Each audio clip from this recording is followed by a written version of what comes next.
7th edition of the Collections Technology Think Tank series. My name's Colin White. I'm founder of Credit Connect Media. I'd like to welcome you to our next event. In this event, which we've titled Collections Technology 4.2, the aim of this morning is to bring together collections professionals to discuss different strategies and assess the relationships between people and technology. And obviously, topically, we'll be looking at high-profile collections professionals' opinions on the normal stuff at the moment, which is endless rises in the cost of living. So obviously energy bills, although they're going down, we're led to believe soon. High interest rates, which is the new main topic of conversation, and then other challenges that we're all facing at the moment in terms of the industry. So we welcome you all to this event, and hopefully you'll enjoy it. We've got some great speakers lined up for you. So as you'll see, and I'll just share the lineup for later on as well, we've got 4 sessions planned. So we've got one on collections challenges, which we're going to talk about in a second. Then we're 10:45, there'll be a break. 10:45, we'll have a session on business transformation. Another break, 11:55, for those of you who are interested in customer engagement, that will take place then. And then our final session of the day, we'll look at customer vulnerability, and there'll no doubt be discussions around affordability in that conversation as well. I'm sure a topic throughout this will be consumer duty as well. So it'd be really interesting to hear how the event, the day will pan out in terms of these conversations. But our events are not just about the speakers, they are about the people who are tuned in as well. So those of you viewing out there, please have a look at the panel in front of you. You've got another icons on the left, if you can make them appear by using the arrow in the top left. You've got the eye information about today's event. That gives you info. If you haven't logged in already or registered for the next session, there's info on that. You've got a speech bubble, which is the important one. We want you to ask questions. It'd be really good to get those. We will try and weave them into our conversation rather than just pitch them straight away to our speakers. And we're coming to the speakers as speaker profiles. So click on that icon as well. It's the bubble with a person in it. There's a couple of things you can download, not a lot today, but there's a couple of things you can download and find out more about our sponsors, etc. And leading into that, this session sponsor for this one is CallMiner. So we'd like to obviously thank them for their support on this event. So the main thing as well, we're also going to have the odd poll on the platform. Again, not lots of questions, but we'd love to get your feedback on the event. So one of those questions appears at the end. So please give us your feedback. We're always looking at ways to improve these events and make them better. And then one final thing is, if we don't cover some things today, we write a review next Thursday on the Credit Connect news site, and that will cover off some questions and some of the results of those polls as well, because we tend to run out of time on these things. One final thing, just want to not only say thank you to CallMiner for their sponsorship, but also Connected Data Company and Max Contact for their sponsorship of the other sessions that are coming up. But, one other thing, social media, whether you use LinkedIn or Twitter, or maybe the new social media platform that's been announced today, Thread, we'd love for you to share the conversations. I don't know if Thread has a hashtag, I'm sure it does, but the hashtag for this event is Collections Tech TT. So more than enough for me. I've gone on enough. I'm sure I will hand over to the people that matter today. First of all, I'll hand over to Chris Warburton, who's Director of RO Strategy, who's chairing all of our sessions today. So big thanks to him, but he will control what we hear and see pretty much. And then we've got our speakers in this session. So Chris, over to you. I'll let you introduce our panelists. Thanks very much, Colin. So welcome everyone. It's great to be here. Thanks again for the opportunity to run through this. So yes, the Collections Technology Think Tank. A little bit about my background. So I've sort of been in in the last 20 years in sort of like credit risk operations or risk operations, both looking after transforming really collections processes and really across the customer life cycle. And a little bit about what I do in RO strategy is we also look at we're doing a whole series of blogs and videos, really looking at like technology innovation ideas, and Colin and I obviously speak to each other fairly regularly as well. So we've got a great day today. So for this session here, we're going to talk a little bit about collections challenges and really what are the current challenges within the collections market and within the collections process. With me today, we've got Richard Fenton, who's the head of digital development at the Zinc Group. Who are in the debt collection space. We've got Rowe, who's customer success director at CallMiner, who's they do voice analytics. And last we got Gareth McNabb, who's the director of external affairs at Christians Against Poverty. So guys, welcome and thanks very much for joining me. To start off, I mean, I'd say that the start of this year felt like a really strange year in terms of the collections process. It's almost like you can feel the economy kind of cooling. And yet, if you look at the data, consumer spending seems to be relatively strong. I haven't heard massive stories around arrears necessarily increasing. And yet, you can see kind of what's going on. And you wonder what's sort of going on underneath the surface. And so this session here, we're going to talk a bit about like what are we seeing in the collections process? What are some of the challenges we're seeing, and what are some of the challenges we're anticipating as well in the future? So again, welcome to the panel. So the first sort of big question to start off is, what are the big challenges you're kind of seeing? And Richard, in your space, I suppose I was going to come to you first, just to say what are you seeing as far as you're concerned in your business? Well, I think it's fair to say that the economy is probably centre stage at the moment. It seems that we leap from one challenge to the next, starting with the pandemic a couple of years ago. The cost of living crisis, which it seems to morph each quarter, really, whether it's the cost of fuel going up, energy, and now interest rates and inflation coming together to cause a double-ended squeeze upon consumers. I think you're right. I think we're yet to see the impact of this within the collection space in terms of increased arrears, etc. But the spending power of the public, and that's ourselves included, is vastly reduced with inflation and squeezed with interest rates. We're talking about probably 6% and rising in terms of mortgage rates coming in the next 12 months. So we've got the great mortgage squeeze coming. I think that's the new catchphrase out there. But interestingly as well, I think one of the emerging challenges is the emergence of technology, particularly AI, and where you place this new technology within your business. There seems to be, it's a bit of a gold rush at the moment for artificial intelligence, and where do we place that in our business? Where do we deploy it? And I think there needs to be some caution in and around AI. I think we hear the term artificial intelligence and we latch onto the intelligent piece, forgetting that there's degrees of intelligence within our normal lives, and therefore there's going to be degrees of intelligence within the artificial space as well. And I think we need to be very careful of where you start to look when you're looking at things like this. And I think it starts with the basics, data, making sure that your data is in order. Yeah. So it seems like, the challenges, as you're saying, is like, it doesn't seem like that's a volume challenge yet that you're seeing. But what is really almost like an affordability or capacity to pay kind of challenge. That's sort of that's what you're seeing today. I mean, Gareth, I suppose in your kind of role, you must see some of that in some of the customers or the people you deal with. Hugely, Chris, hugely. But should acknowledge, Christians Against Poverty clients come to us with just under £10,000 of debt typically. That's really quite low compared to the other advice providers. They come to us with a blend, about 60% priority debts, 40% non-priority debts. Again, that's slightly out of kilter with the larger advice providers that have larger referral routes from consumer credit. But they also come to us with 50% of their budgets after we've worked on them are in deficit by £240 a month. That's really quite frightening. So I've given that caveat of, I'm not suggesting that this is what's going on in all of your books and none of you have noticed and none of you care. I know that's not the truth. But what if we're the canary in the coal mine? If this is what's happening to the lowest 20%, 30% of incomes, lowest 20 to 30% income households in the country, how long before it trickles into your books and up the income curve?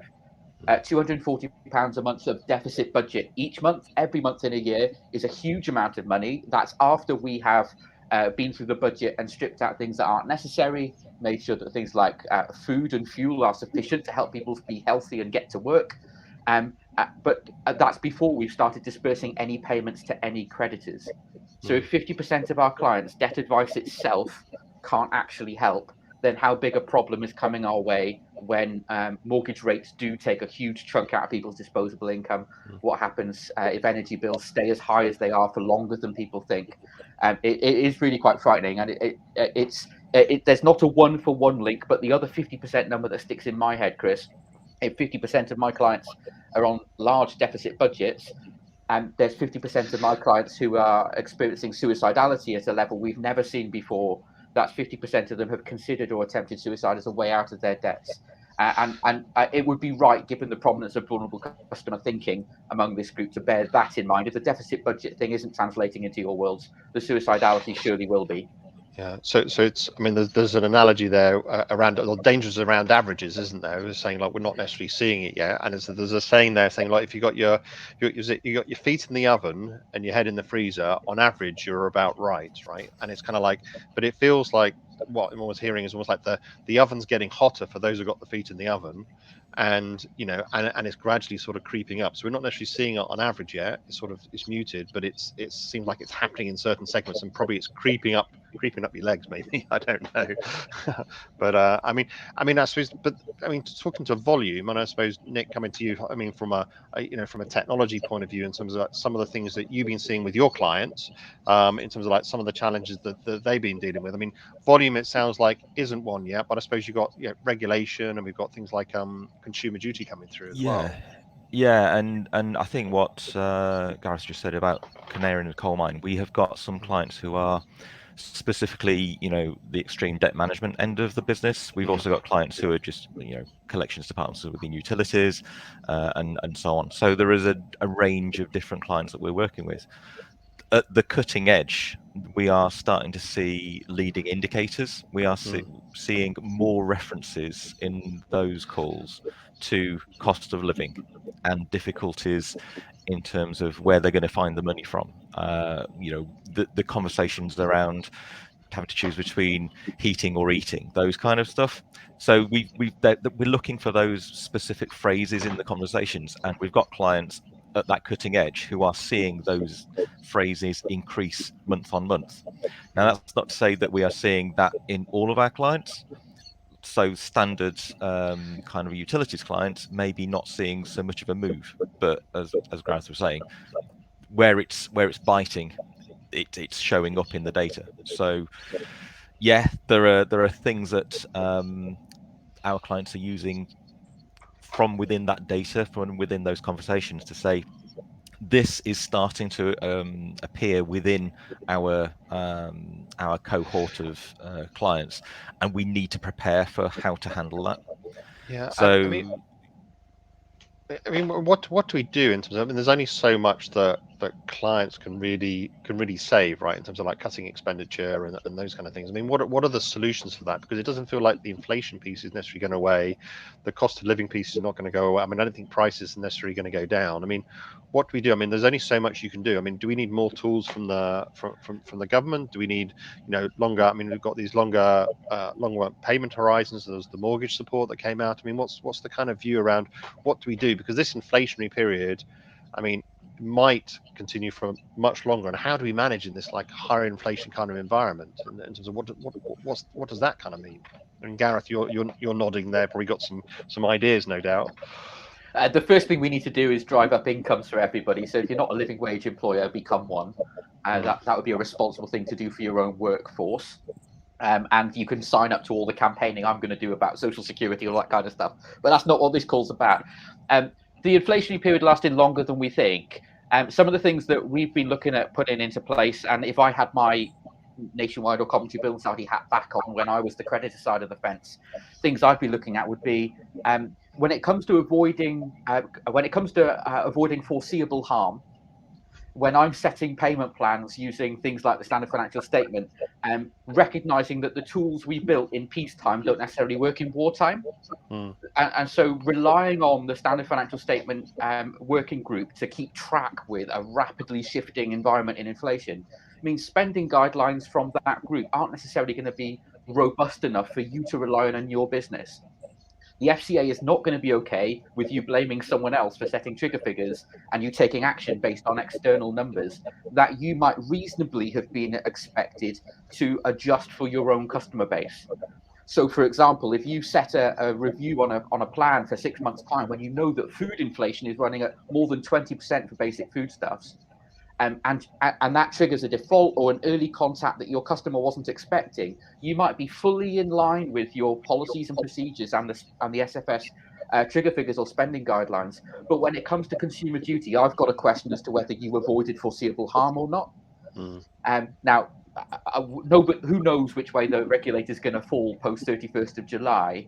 But forward-thinking credit professionals, as people on this call will no doubt be, will be reading into their policies and procedures, things that they can reasonably be expected to know. And so I think that's one way to try and keep ahead, is building in lots of flex on payment plans, lots of margin on the spending figures you calculate with your customer, with the person you're collecting from, even if you're using open banking technology and other things like that to inform that, adding plenty of flex, because there's no telling what inflation is going to do, how long it's going to hang around in different pockets of people's expenditure. The headline CPI figure is not the one to rely on when you do as we do, when you get into somebody's income and expenditure to the level of detail, as many people on this call will.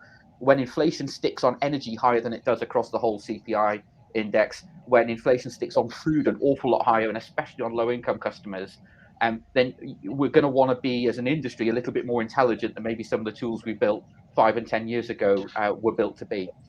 Yeah, I was going to say, I mean, do you think there's enough within the industry or within companies? Do you think there's enough sort of almost like organizational memory of what it used to be like in terms of like having high inflation? Because it's been a long time where we've had low inflation, and if you go back to the 80s or even back to the 70s, I mean that's a long time ago. I mean, Richard, what's your kind of view on that? And I'm also interested in your view around like high inflationary environment for collections businesses as well. I mean, because it also drives up costs as well. So so we might want to drive up driving up wages helps from an affordability point of view, but you also need to probably pay people more just within the businesses as well, because that will drive up costs. And how does that then affect returns and business dynamics and what you can do versus not, and those kind of things? I mean, what's your kind of view if this inflation persists? Well, it's an interesting point that you're bringing about our own people, not just the cost of our people. Our people are affected by the same things that our customers are dealing with. So they're dealing with rising costs as well. And they're having these conversations on a daily basis with people that are going through exactly the same thing that they are, to a lesser or greater degree. I think in terms of high interest rates of the 80s, that's very much a generational thing. I think if we start talking about those numbers now to some of our younger members of staff, pointing out that at one point we were looking at 15-16%, I'm not really batting an eyelid at the time, because it was the relative norm for the day. You would terrify people. But I guess from my point of view, I do remember that. I was very, very young, of course. But I do remember that, so I know it's possible, and that's one of the alarming things. We know what's possible. The extremes at either end of the scale. The more recent extreme was below 1%, and now we're fast approaching double figures, over halfway there at the moment. I think it's about being flexible.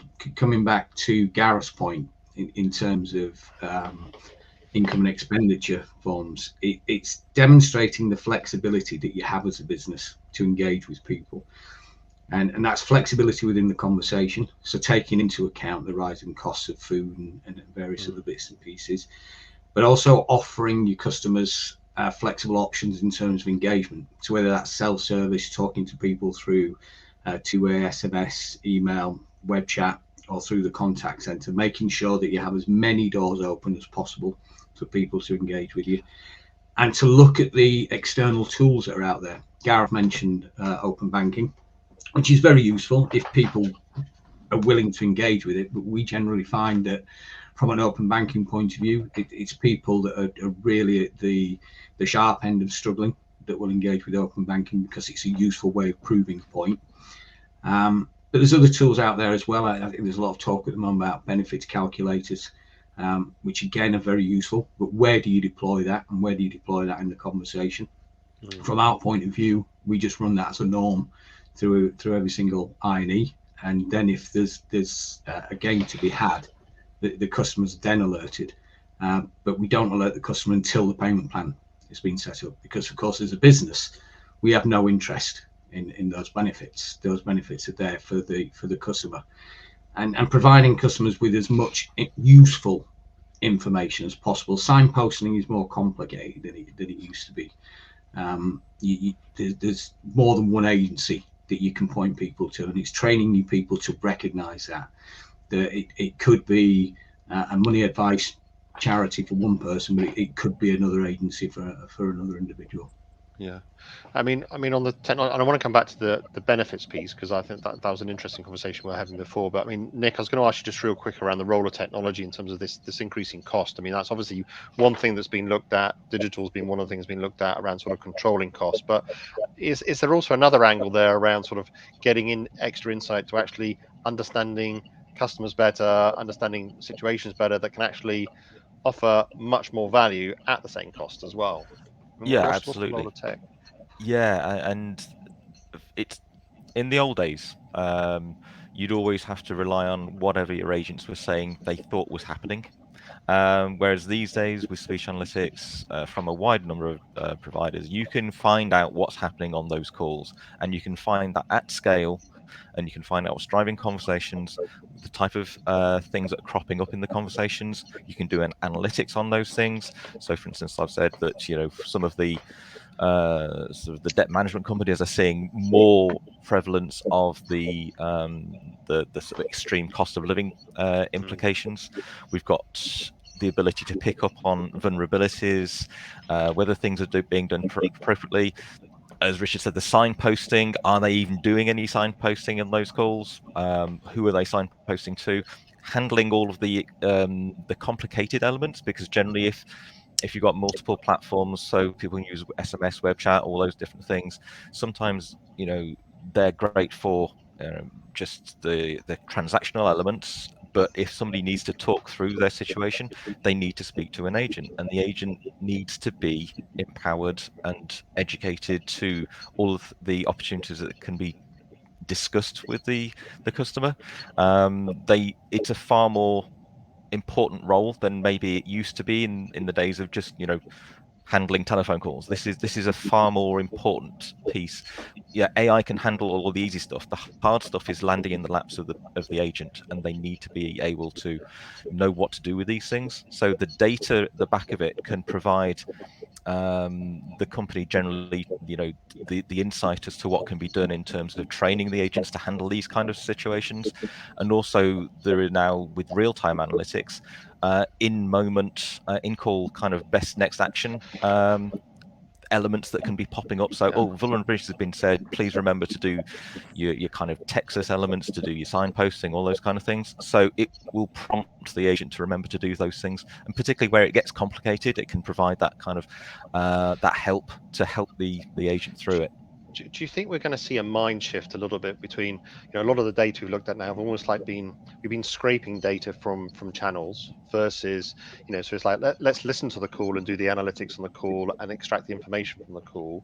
And that's almost like the call happens the way it should happen. And, we've done it the way we've traditionally done it, and we're listening in. Do you think we'll have a change where we're actually going to sort of say, well, look, it's all embedded part of the same system. So we're actually going to train agents to ask, that gather information that could then be used for the analytics, and it becomes much more embedded.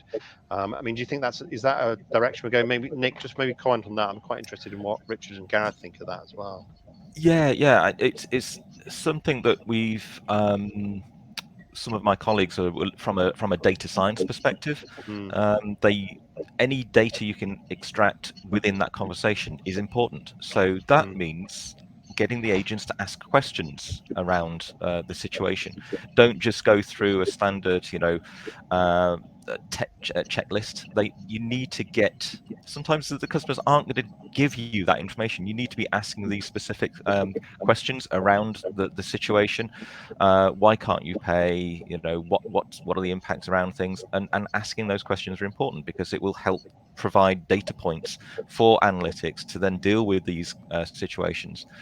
So yeah, it's a really sort of integrated approach that everybody has to have. Data is there. You need to make use of that data and ensure that your agents are handling it appropriately. I mean, Richard, what's your kind of view on it? And it's almost like asking the right questions is good collections technique, or it's good debt advice technique anyway. And asking that anyway is almost like being able to systematically being able to measure that, but then also help train people to ask better questions, right? And then that helps and becomes this virtual loop. I mean, do you think we're getting there on that, or is that something we've got to look at in the future? What's your kind of view? I agree wholeheartedly with everything Nick has said there in terms of that decision science piece. And data for us is playing an absolutely critical part of what we do. Conversationally, I think it can be tricky. We do need to ask the right questions. We need to ask them at the right time with the right tone. And it's that final part that is key to the conversation. At the moment, agents having to deal with a number of things. First of all, the regulatory piece of the conversation, and then the actual conversation with the customer to establish root cause and find out what the customer needs or wants to do going forward. You don't want to put yourself in a situation where we're working off scripts, where we're systematically asking questions in a sequential order purely to trap that data. Because what we want is the best outcome for the customer. So it has to remain conversational. But to one of Nick's earlier points, in terms of some of the technology that's out there with dialers in particular, in terms of picking up key points within the conversation and tracking those elements and then tracking the outcome for the customer is very, very important. It's more important for the business, if we're honest, because that gives us an opportunity to predict what's coming down the line and what the big problems are at the moment. You've got to keep your eye on the conversation, though. I think Nick's biggest point for me was the first point, which is the ever-evolving role of the agent. 20 years ago, this was just a simple case of numbers, making as many calls as you can to as many customers as you can, and it was very much a numbers game. A very traditional contact center role. It isn't anymore. It isn't. You need people that are almost experts in the subject matter in terms of what's going on economically, regulatory, and what the customer needs, and getting them the best outcome through that conversation. It's quite easy in the digital space because you can put all the relevant markers in through your API and various other bits and pieces and track everything that's going on. And ask questions through prompts and pop-ups whenever you need to. It becomes quite linear in the digital space, but in the conversational piece, it's a little harder, I think. Well, I think there's a bit of irony. I mean, Gareth, in some ways, the fact that we're going to put all this technology in place, and actually, in some ways, it's making the humans more human because we're taking some of the non-human stuff out, right? So the technology actually means we have to focus on the human stuff, which is around the interaction, which I imagine in the advice space is particularly critical in terms of this idea around asking the right questions and those kind of things. I mean, is that the kind of trends that you're kind of seeing? I mean, it's probably a good thing from an advice point of view. I think generally speaking, it's a good thing from the advice point of view, and it certainly picks up on the kind of things that our clients tell us about why they delay seeking debt help from the first point they realise that they're experiencing difficulty to coming forward for free debt help. Christians Against Poverty clients, it's between 18 and 36 months, the vast majority, and they talk about feelings of guilt and shame and stigma and fear. And the greater the skill level in our debt advisors, in your call center agents, in busting those myths, in building genuine human rapport, in connecting with the person about the thing that's really going on in their life, because their debt issue isn't a maths problem, it's an income challenge, or it's a life circumstance, it's something happened that none of us would want to have happen to ourselves or our families. And the quicker we can make those connections, the more genuinely we can make those connections, the better the interaction with that customer, the more likely you have a good consumer outcome when it comes to how our shared regulator views our work, and the better for that person.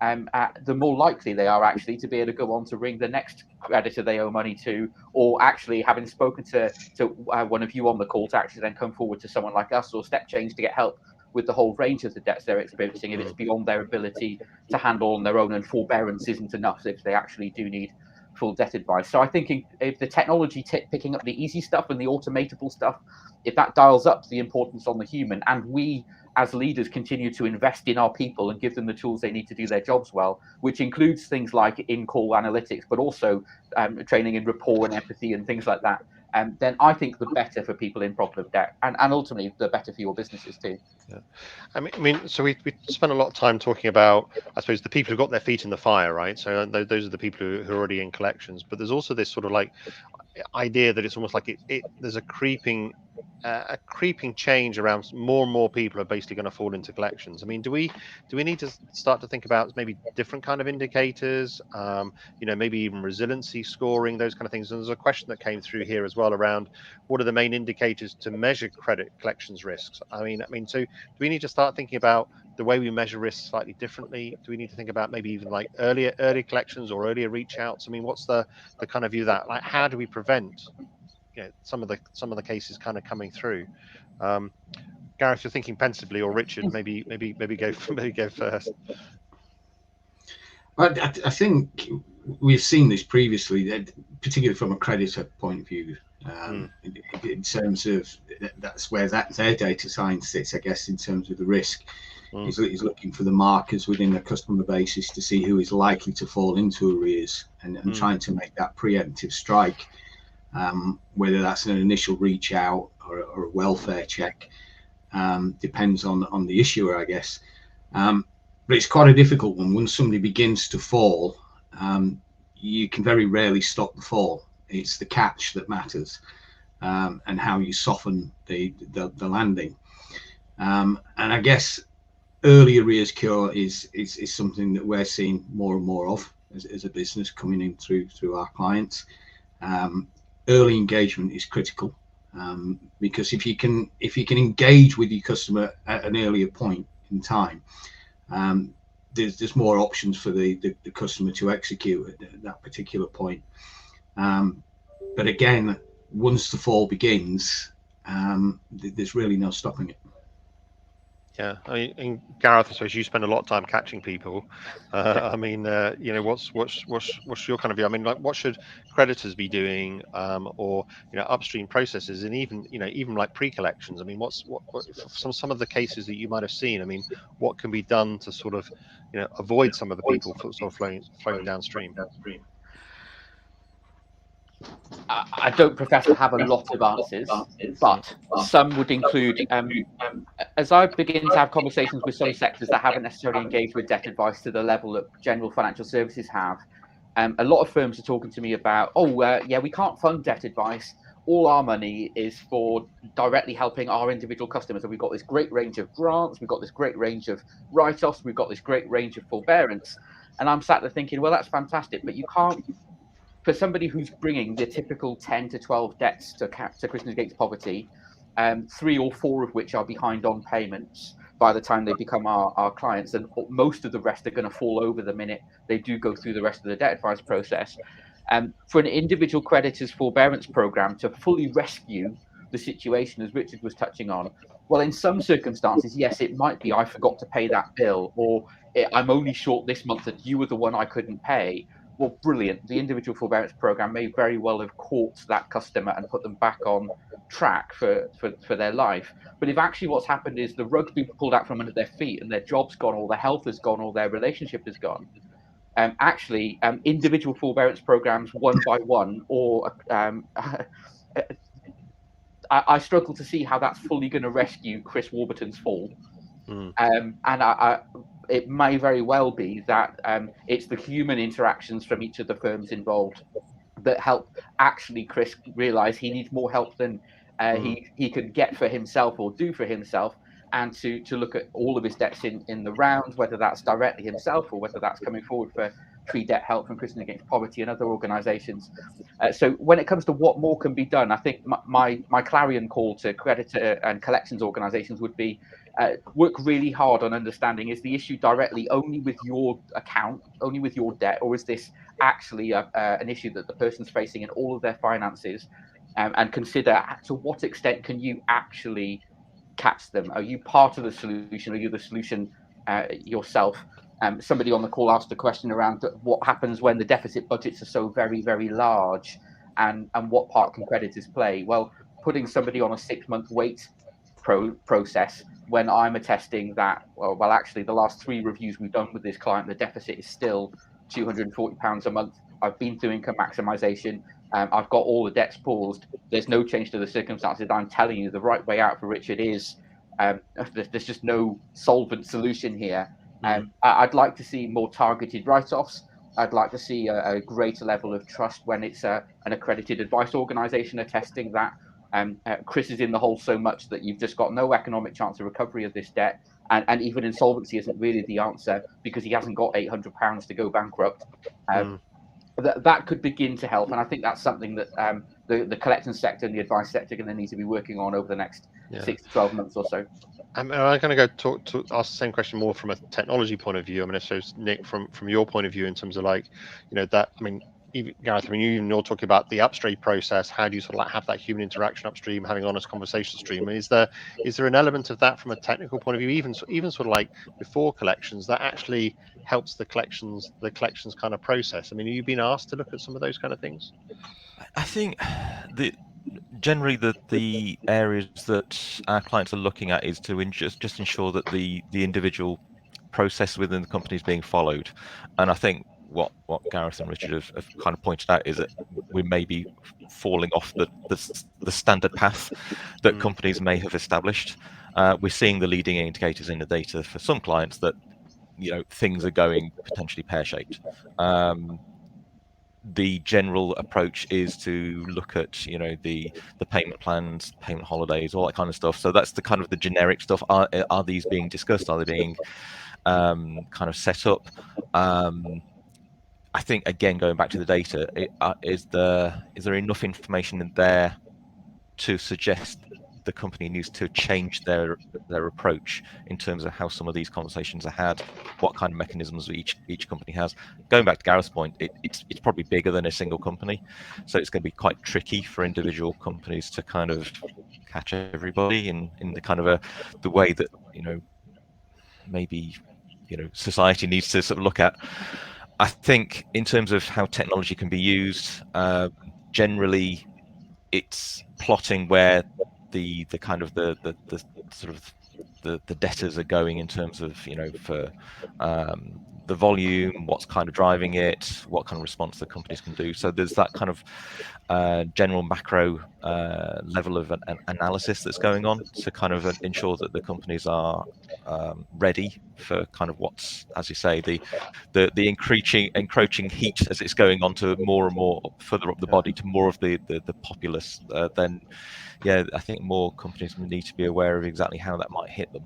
I mean, it does seem like there's a fundamental change there, a fundamental question there, and you sort of in the background we've got consumer duty coming in as well, which is really like, do we take this procedural view around our collections process and the data we gather, or do you take this holistic view, which is kind of where consumer duty is kind of taking us as well? And it's almost like it feels like maybe that's a big change that's going to happen in the industry, and we're going to go through, right? And it's not easy. I think just what you're illustrating, it's not easy to do that, even across an organization, let alone across multiple organizations, right? Yeah, consumer duty is something, because obviously we've been aware of being able to, our clients from a wide range of industries want to identify vulnerability. It's been there for several years now. Consumer duty, specifically within the FCA regulated sector, we've been working on putting together a solution to find those calls that are going to be highest risk for consumer duty, so we can surface them up to our clients. So again, what is driving some of the conversations where that high risk is occurring, that has to then be analysed. It has to be identified within the company. What is happening within our processes, within the way that we just generally operate, that we need to get better at to ensure that the consumer duty risk is lowered and we don't have to, have so much of these exceptional instances. Because in theory, everybody should. It's generally best practice. What consumer duty is laying out is nothing startlingly revolutionary or revolutionary. It is pretty much just, a lot of companies are just doing this anyway. It's just mandating that this is what you should do. So it is just making sure that you're not ripping somebody off. You're not kind of misleading somebody. It's not like rocket science and kind of a whole new dawn. This is stuff that people should be doing. But now it's kind of mandated that they need to find these calls and make sure they don't happen. Yeah, and I suppose with all of these things, they're often these things they're easy to say, and they're quite hard to actually execute and sort of evidence. I mean, Gareth and Richard. I mean, it's not long now till we have to implement it. I mean, how what's your assessment around where we are as an industry? I mean, 'cause it's going to be a big deal for the regulated collections industry, at least anyway. So and all the banks. I mean, what's your kind of view in terms of like readiness or where we are? I mean, Richard, what do you think? What are going to be the big changes of it as well? Yeah, I think Nick's final point there on consumer duty is critical. This is really a formalisation of what people should already be doing. And if consumer duties come to any business or individual as a shock, then that kind of proves the need for the formalisation of it. From our business point of view, it's really been a good opportunity to assess what we're doing and formalise that. So maybe address some policies and just formalise some of the processes that were already in place. We're quite fortunate that we've got quite a lot of experience within the vulnerability space, to the point that we have a separate division within the business that deals with that. So for us, it wasn't a big leap. It wasn't a big leap. I think as an industry, I think it's probably safe to say that not too many DCAs will be shocked by this or caught off guard. It's a revisitation, I think, of the treating customers fairly, which from an FCA's point of view, from a regulator's point of view, was really just a tick box from their point of view. The TCF piece, and this is a revisiting of that. To make sure that everybody is actually doing and saying the right thing from top to bottom, whether it's the front end application stage all the way back to the recovery piece. But yeah, I think Nick's point is perfect. If this has come as a shock to anybody, then they need to take a sharp breath. And I suppose, Gareth, you'll expect to see, I suppose, some of the stuff being implemented earlier on in terms of better treatment. I mean, that eventually should flow through. You would kind of hope, but it'll take a bit of time. Yeah. So I think I'm with both of the other panelists. It's not a shock. Those of you that are debt collection agencies or debt purchasers who are like single line business, it is just a formalisation of what you should already be doing. I think it's a little trickier for originating creditors. Who've got good book and bad book to manage, and have larger compliance teams giving conflicting readings of the regulations to one another. I think if I'd been back in an old job, one of the things that I wish that would like to be doing would be demonstrating keeping with the spirit of the consumer duty as well as the letters of the consumer duty. So the trope it's come up a couple of times on this call, not as forcefully as it has done in other settings I've been in, about, well, the debt advice charities are saying this, the news is saying this, but I'm not seeing it in my book. I think for me, the consumer duty says, if you are fingers in your ears and say, well, I'm not seeing it in my book, so la, la, la. Well, yeah, shame on you. The FCA will have questions for you because culturally you are ignoring reasonably foreseeable harm in your book. Because you're seeing these external factors, you're seeing some leading indicators begin to pop up. But because you haven't seen a number go from green to amber to red on your dashboard, you're not going to do anything about it. Well, yeah, your supervisor is going to have questions. And I would, one of the roles that I had at Nationwide was very much that roving reporter going looking for stuff. And so I'd be quite interested in, well, if my call analytics are saying customers are expressing sentiment about this issue, that I'm not seeing in my book yet? What does that mean? What else might I expect to see? Where would I expect to begin to see it? And I'd be making sure I'm putting some resource in that direction too, so that I'm satisfying the cultural aspect of the consumer duty as well as the regulatory aspects of the consumer duty. I think the FCA is likely to look sympathetically on an organisation that hasn't just simply codified all the rules into rules that everybody has to follow, but has started at the top and gone for the culture of the board and the leadership that doesn't want to settle on, well, my stats are fine, so I'm not bothered.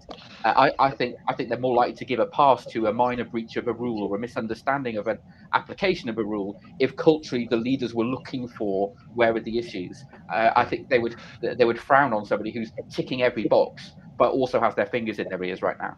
Yeah, I'm going to come back to a sort of a hot topic of mine, which is the danger of managing to averages, isn't it, versus managing to exceptions. And I suppose like the exceptions, allow, or the individual cases allow you to sort of then control the average, I suppose, and sort of identifying those. And Nick, going back to you, and there's a question that came around sort of real time versus, versus I suppose on batch basis and measuring things like voice analytics like that way. I mean, does that come back to the almost like the thought around how do we identify these cases as soon as possible, and doing it almost like on an individual basis or an exception basis, but on an individual basis rather than just sort of waiting for the end of the month and then you sort of got an average red, amber, or green basically on a scorecard? I mean, is that kind of where you think we'll go? Yeah. Oh, that's where most of our clients are already going. The whole idea of kind of, I guess, dip testing some data to find out what might be the case in some calls and taking your kind of temperature off that's very old school. These days it's more about having, certainly with the voice and generally it's general interaction analytics, because we're able to sort of monitor not just telephone conversations but the web chats, the SMS, emails, and all those kind of things. So it's the whole panoply of all the communication threads that a customer may have with the client. We can go looking within within those conversations to find, as Gareth says, the sentiment, the underlying sentiment about what customers are feeling about things. We can go looking for the breaches of policy and process that have occurred across 100% of the interactions. We can go looking for the complaints, the vulnerabilities, or we can go looking for as you said, the exception reporting. Show me the stuff that has gone wrong, because we need to understand where that, and that's usually a fairly small proportion of the calls. You can target your kind of QA, your compliance people, your education and training, to look at where things have gone wrong and how can we fix it. How can we fix a process? How can we get our agents better trained to deal with this particular instance in the future? So yeah, if anybody's still dip testing and kind of hoping that they're covering all of their bases by seeing what's going on in like 2% of their conversations, that's just not something you can live with, particularly within the rules of consumer duty. How the hell are you going to find out, what your customers are telling you? And the FCA said you need to find where people are complaining about being ripped off, about not understanding why they can't get their money back, or why they owe something, or all those kind of issues that are outlined in the consumer duty regs that you have to be aware of. If you are not looking at 100% of your contacts, you are going to be opening yourself up to some serious grief. Yeah. I mean, the other idea that comes through there is around flexibility, right? And you mentioned the benefits piece earlier, and it's almost like unintended consequences of process changes. And we were chatting before this around, where do you put the benefits calculator? If you put it at the front, then people say, well, you're just doing that so that you can then pay me, versus having it at the back, which Richard, I think, is where you guys have had it, or Gareth, you've been sensitive around it as well. And it's almost like when we change processes, we've got to think through unintended consequences, but it's also around, if you make a mistake, then it's like, how are you then flexible to then change it, and then get to better outcomes? I mean, how do we sort of design that into our into our operational processes, into the collections process, to make sure that we are flexible for mistakes that might be made sort of post implementation as well. I mean, any thoughts on that? Because sometimes it just feels like we have to make these huge efforts to make operational changes, and it's probably never going to be ever completed. It's like there will be things that we then need to change because of these unintended consequences. I mean, what's kind of your approach? I mean, maybe Gareth and then Richard, in terms of what you think. So we had to think long and hard when I was at Nationwide. So this is before benefits entitlement calculators were quite as easy to license and embed in digital journeys. We partnered with Income Max, an income maximization company that did it old school over the phone rather than email or digitally. But we had to think long and hard about how will the regulator view us doing this? What buckets of customers is this helpful for? How can we demonstrate? How can we prove that we are not doing this simply to maximize income, so we can then maximize the wallet we're getting a share of? To translate that digitally, I think Richard was talking in our pre-call. He's mentioned already on this call too. Putting it at the back end really does help demonstrate that this isn't about maximizing wallet. This is about fair outcomes for consumers. But also checking, like, does your governance documentation demonstrate why you looked at it? Did you swallow a sales call from a benefit calculator organization, or is this demonstrably something you want to do to give back to people? Are you really moved by the argument that £19 billion a year of social security going unclaimed is an absolute injustice, or are you also thinking, ooh, but maybe share a wallet? Like, that's not wrong to think about, but like, document that well so your decision making is clear, because it's the culture of the firm that is clearly there in the Consumer Duty too. The firm that wants to make a difference to that £19 billion, that recognises that as a collection sector, you are uniquely placed to make a massive difference on that £19 billion, just as other sectors can begin to play it to some of their journeys. If you're worried at all about where in the journey you're putting it, just put it on your website and tell people it's there then. And that would be another way to sidestep the regulatory question of or potential critique. My 2 pence worth is, I think Richard probably gets it right.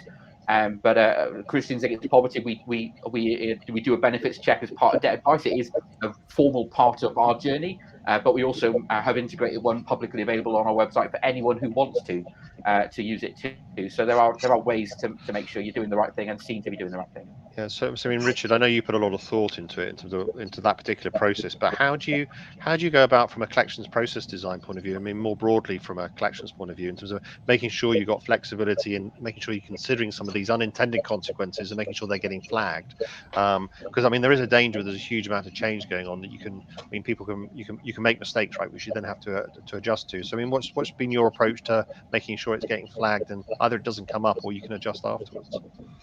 I think it's a case. The first thing you do is to change the very simple set of priorities. I think traditionally businesses will look at implementing a change, and the first thing they look at is how does that impact our business and what benefits do we get as a business, and then secondly, how does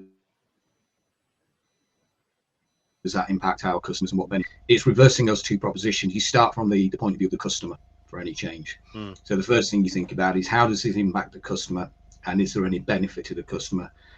Then if you're moving on to implementing the change, look at that from the business point of view. How does that impact us as a business, and is there any benefit to the business? And if you start there, it makes things considerably easier in terms of ensuring that you're doing the right thing for the customer, because the first thing will take care of the second. If you're doing the right thing for your customer, and if that's just increasing engagement, increasing opportunity to give the right information to your customer, that can only be a good thing. And I think Gareth's point about motive has to be thought out honestly right at the very beginning. We began looking at benefit calculators about 3 years ago, and we had that same issue. Where did we place this? Because we genuinely did not have an interest in taking that money, because it defeats the object of the benefit in that instance. But there is £19 billion of unclaimed benefits out there, which could be assisting customers just by giving them some additional peace of mind. And that makes it easier for them to engage with us, even if it's to tell us that they can't do something at that moment in time. We've got that critical piece of engagement that we can pass back to our client and signpost our customer elsewhere. It's also a case of you've got to ask questions from your customers. Are we doing the right thing? Don't be afraid. Don't wait for the Google reviews to go up. actually at any opportunity you get, ask your customer, how did we do? How was that experience for you? So whether it's through a digital channel, through it's a conversational piece, invite your customers to give you some direct feedback. I think Nick's point on data is absolutely critical. Look at 100% of what you've got. Don't just dip in, but get some proactive feedback from your customers, and be prepared to hear some harsh truths.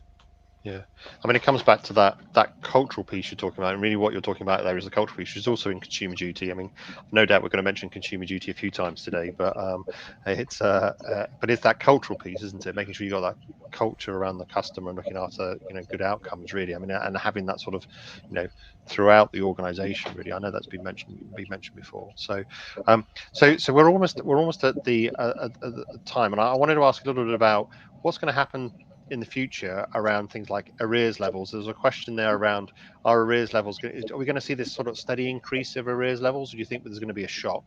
One thing, and then I suppose then the other question is, where are we going to go from here in the next sort of like 3, 4, 5 years? I mean, what's the view, and what are we got to have on our radar screen to really watch out for as we look beyond the next sort of like 6 months? I mean, Gareth, maybe I'll start with you in terms of like what's your outlook, I suppose.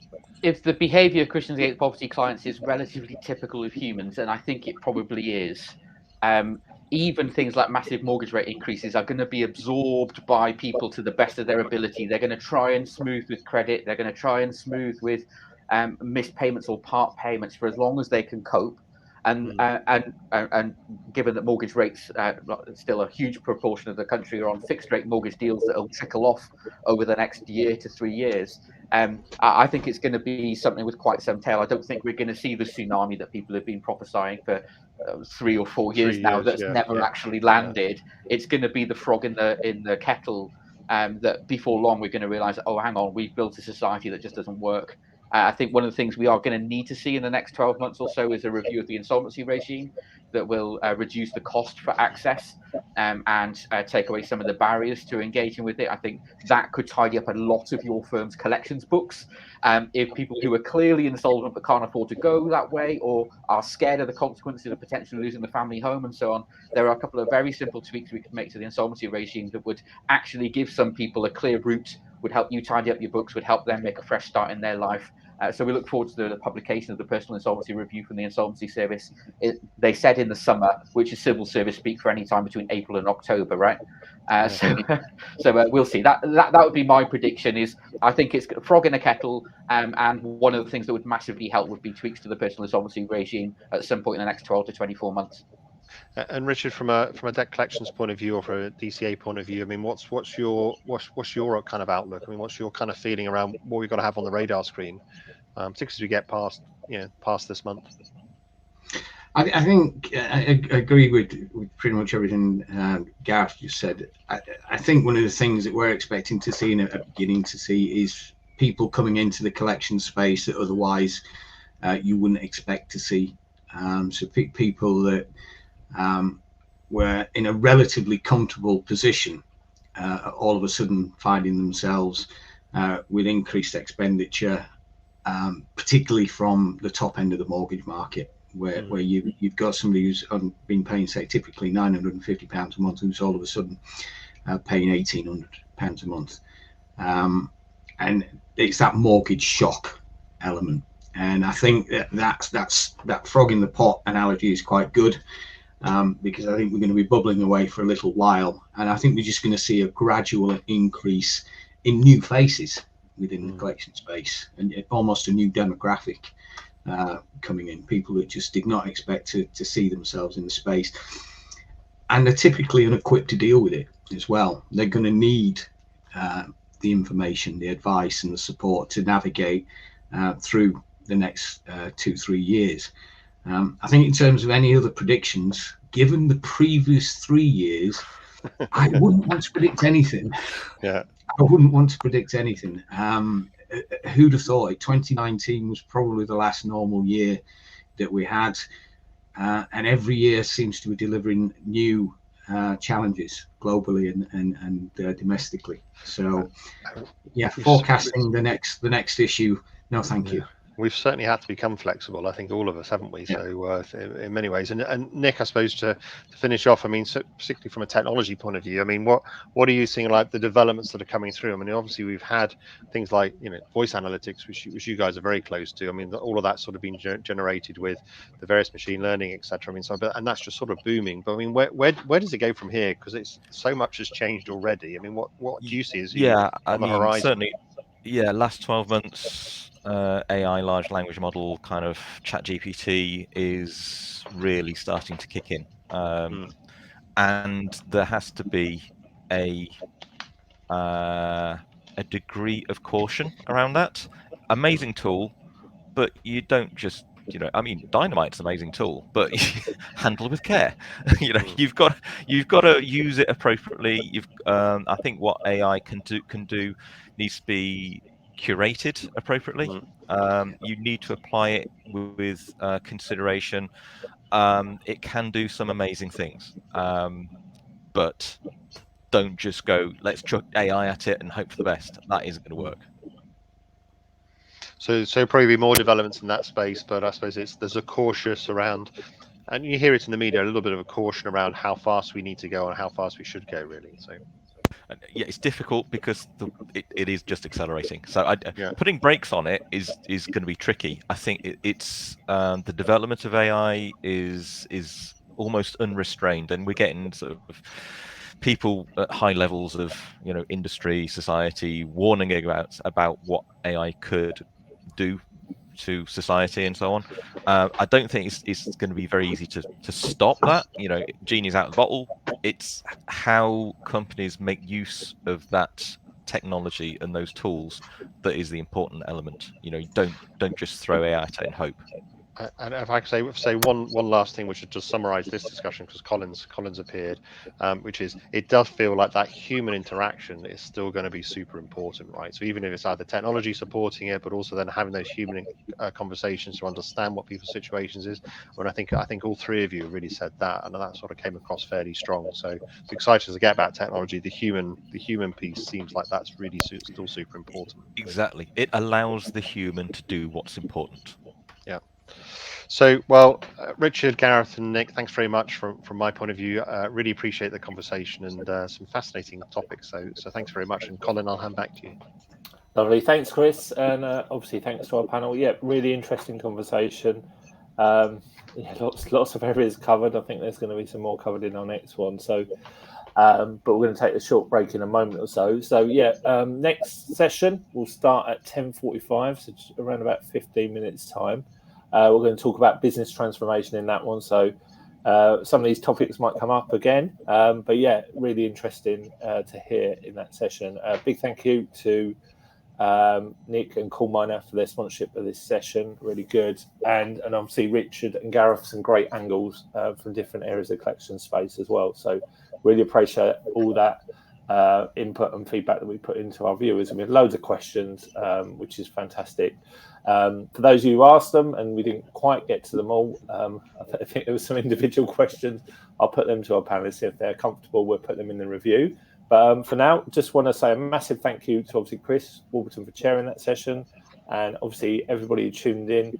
And hopefully we'll see you at one of our next sessions later on, or at a future Credit Connect event. So thanks everybody. Catch up soon. Cheers. Bye-bye. Thanks. Bye.